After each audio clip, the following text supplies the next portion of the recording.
हर हर महादेव मित्र, स्वागत है। आज हम आपको सुनाने जा रहे हैं एक ऐसी कहानी जिसमें ऋषि गालव ने राजा ययाति से उनकी पुत्री को दक्षिणा के रूप में प्राप्त किया। फिर उसे अलग अलग समय पर अलग अलग 3 राजाओं को बेचकर उनसे 200 श्यामकरण घोड़े प्राप्त की। अंत में उन्होंने माधवी को अपने गुरु विश्वामित्र को दक्षिणा के रूप में भी दे दिया और इन चारों ने यानी कि तीनों राजाओं और गुरु विश्वामित्र ने न केवल माधवी के साथ संभोग किया बल्कि उससे एक एक पुत्र की भी प्राप्ति की। तो क्या है यह पूरी कहानी, आइए विस्तार पूर्वक जानते हैं। एक समय की बात है, धर्मराज ने विश्वामित्र मुनि की परीक्षा लेने की ठान ली। उन्होंने वशिष्ठ ऋषि का देश बनाया और वे विश्वामित्र मुनि की कुटिया में पहुंच गए। वहां पर जाकर उन्होंने विश्वामित्र मुनि से खाने के लिए अन्न मांगा। उस समय विश्वामित्र मुनि के आश्रम में बना बनाया भोजन नहीं था, लेकिन दरवाजे पर वशिष्ठ ऋषि को अन्न के लिए प्रार्थना करते देख विश्वामित्र मुनि को खुशी का ठिकाना न रहा और वे उन्हें थोड़ी देर विश्राम करने को कहकर अंदर जाकर खीर बनाने लगे। इतनी ही देर में वशिष्ठ बने हुए धर्मराज ने दूसरी आश्रम में जाकर अन्न को ग्रहण कर लिया। जब विश्वामित्र मुनि खीर बनाकर वशिष्ठ के पास आए तो वशिष्ठ ने कहा कि मैंने तो अन्न ग्रहण कर लिया, अब आपका अन्न मेरे किसी काम का नहीं है।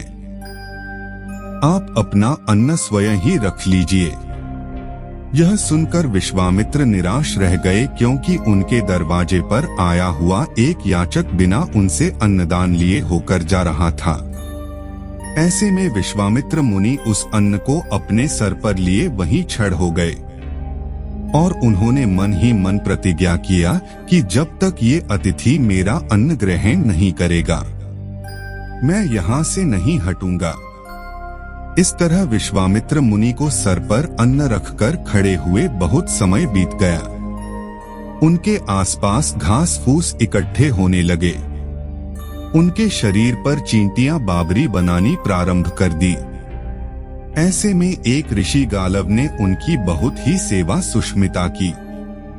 वे उनका ख्याल रखते, उनके साफ सफाई करते और उनके विश्राम का भी पूरा ध्यान रखते। ऐसा करते हुए बहुत समय बीत गया। तब जब धर्मराज ने देखा कि विश्वामित्र मुनि अपने हठ पर अड़े हैं और उनकी परीक्षा का समय भी बीत चुका है, तो वह पुनः वशिष्ठ के रूप में वहां पर आए और विश्वामित्र से उनके अन्न मांगा।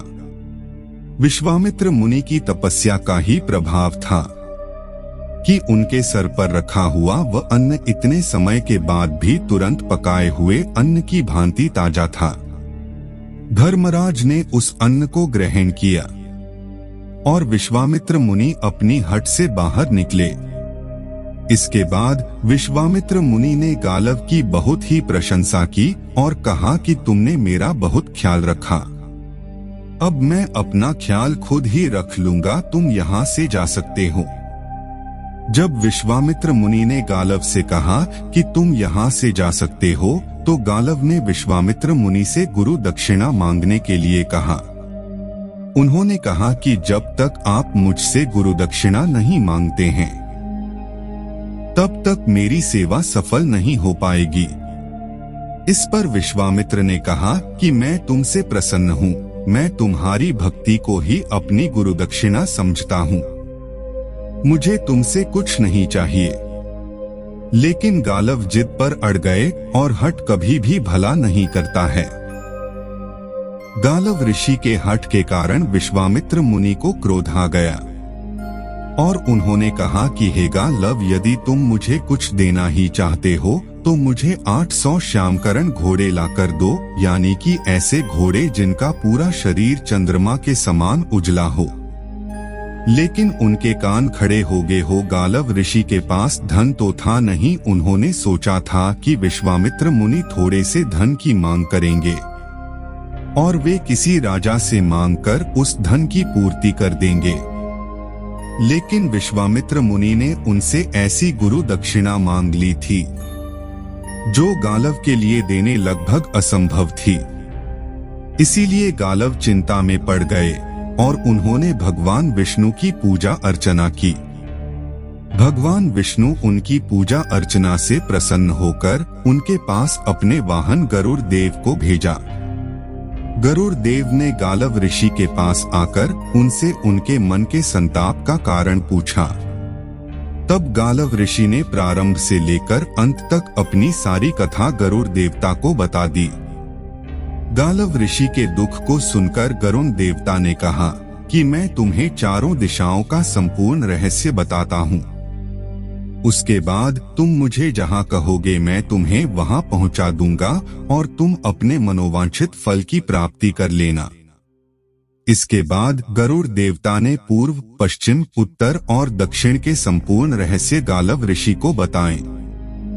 ये सब सुनने के बाद गालव ऋषि ने पूर्व दिशा में जाने का निश्चय किया और वह गरुड़ देव की पीठ पर बैठकर पूर्व दिशा की ओर उधर दल से चले। गरुड़ अपने बैग में इतनी अधिक थे कि उनके पीठ पर बैठे हुए गालव ऋषि के शरीर में आग लगने लगी। उन्होंने उनसे प्रार्थना किया कि अपने बेग को कम करें, नहीं तो मैं मर जाऊंगा और आप पर ब्रह्महत्या का पाप लगेगा।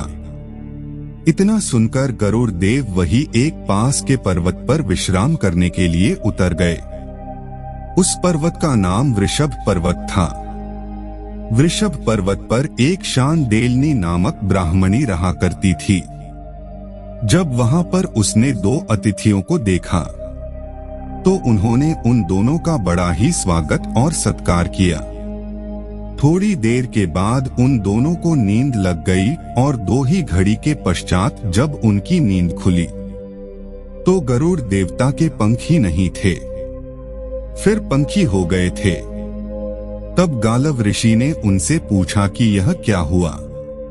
तो गरुड़ देवता ने कहा कि मेरे मन में यह विचार आ रहा था कि मैं इस ब्राह्मणी को, जो कि निर्जन स्थान पर रहती है, अपने लोक विष्णु लोक में पहुंचा दो। शायद इसीलिए ब्रह्माणी की तपस्या के प्रभाव से मेरे मन में आए इस विचार के कारण मेरे पंख जल गए हैं। तब ब्रह्माणी ने कहा कि तुम सही कहते हो, यह मेरा स्थान है और जो कि तुमने मुझसे बिना पूछे ही यहाँ से हटाने का विचार किया था। हालांकि तुम्हारे मन का जो विचार था वह तुम मुझे विष्णुलोक प्रदान करना चाहते थे, लेकिन फिर भी तुमने मेरी इच्छा का सम्मान नहीं किया, मुझसे नहीं पूछा, इसीलिए तुम्हारे पंख जल गए। अब मैं तुम्हारे पंखों को वापस तुम्हें प्रदान करती हूँ। तुम दोनों ययाति के पास जाओ, वह तुम्हारी मनोकामना की पूर्ति कर सकते हैं। ब्रह्माणी की बात सुनकर और गरुड़ अपने पंख को वापस पाकर गालव ऋषि के साथ ययाति के पास गए। ययाति ने उन दोनों की खूब सेवा की और उनसे उनके आने का कारण पूछा। तब गरुड़ ने बताया कि यह गालव ऋषि है, जो अपने गुरु भक्ति के लिए बड़े प्रसिद्ध है, लेकिन इनके हठ के कारण इनके गुरु ने इनसे ऐसी गुरु दक्षिणा मांग ली है जो यह पूरी करने में असमर्थ है। लेकिन इस पृथ्वी पर आपसे बड़ा कोई सम्राट नहीं है। अगर आप चाहते हैं तो गालव ऋषि अपने गुरु दक्षिणा को अवश्य पूरी करेंगे। तब ययाति ने उनसे गुरु दक्षिणा के बारे में पूछा। इस पर गरुड़ देवता ने बताया कि गालव ऋषि को 800 श्यामकरण घोड़े चाहिए। तब ययाति ने कहा कि मैं यह देने में असमर्थ हूँ, लेकिन मेरी एक कन्या है, उसे एक महात्मा ने आशीर्वाद दिया है। प्रत्येक प्रसव के बाद यह कन्या वापस से कन्या बन जाएगी, कुमारी बन जाएगी और यह कन्या 4 ऐसे पुत्रों को उत्पन्न करेगी जो 4 अलग अलग फूलों को अपना प्रकाश प्रदान करेंगे।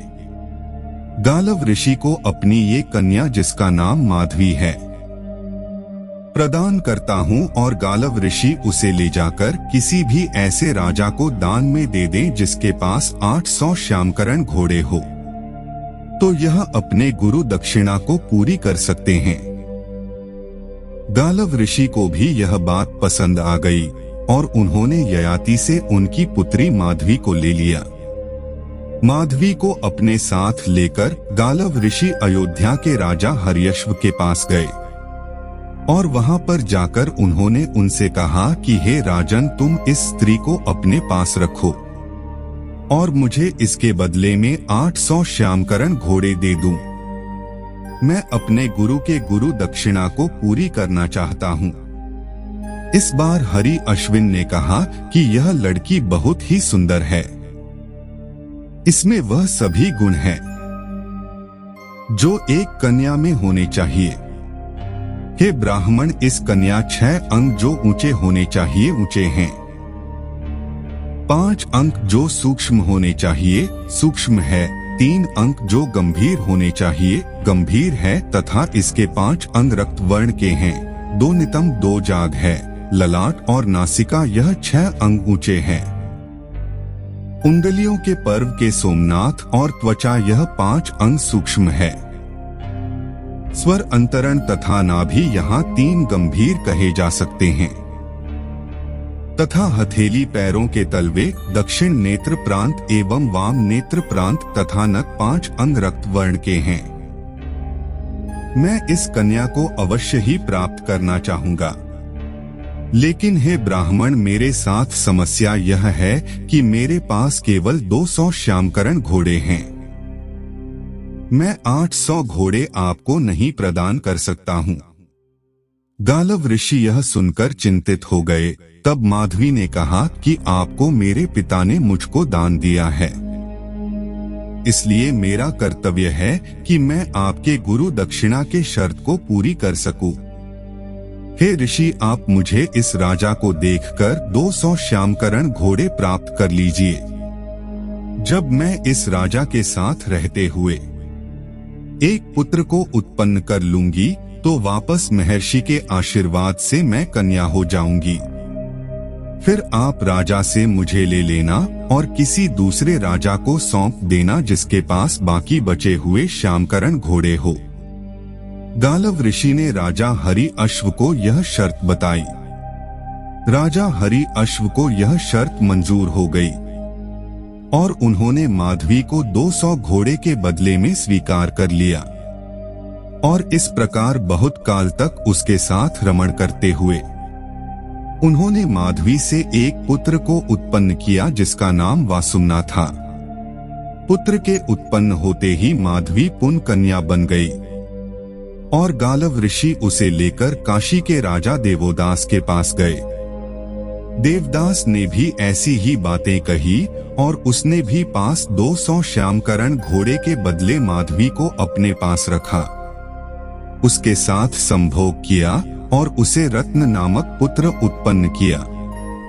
तत्पश्चात गालव ऋषि पुन माधवी को लेकर भोज नगर के राजा के पास गए और वहां भी 200 श्यामकरण घोड़े लेने के बाद उन्होंने माधवी को उस राजा को सौंप दिया। उसेन ने माधवी के साथ रमण करते हुए सीवी नामक पुत्र को प्राप्त किया। इसके बाद जब माधवी पुन कन्या बन गई तो गालव ऋषि 200 बचे हुए श्यामकरण घोड़े की तलाश में दूसरे राजाओं की तरफ जाने लगे, लेकिन किसी भी राजा के पास 200 श्यामकरण घोड़े नहीं था। तब गालव ऋषि बहुत ही उदास हुए। उसी समय गरुड़ वहां पर आए और उन्होंने कहा, इस धरती पर केवल 600 श्यामकरण घोड़े ही हैं। तुम्हें 200 और घोड़े नहीं मिल सकते हैं, क्योंकि प्राचीन समय में राजा गांधी की पुत्री सत्यवती को प्राप्त करने के लिए महर्षि ऋषिक ने 1000 श्यामकरण घोड़े उत्पन्न किए थे।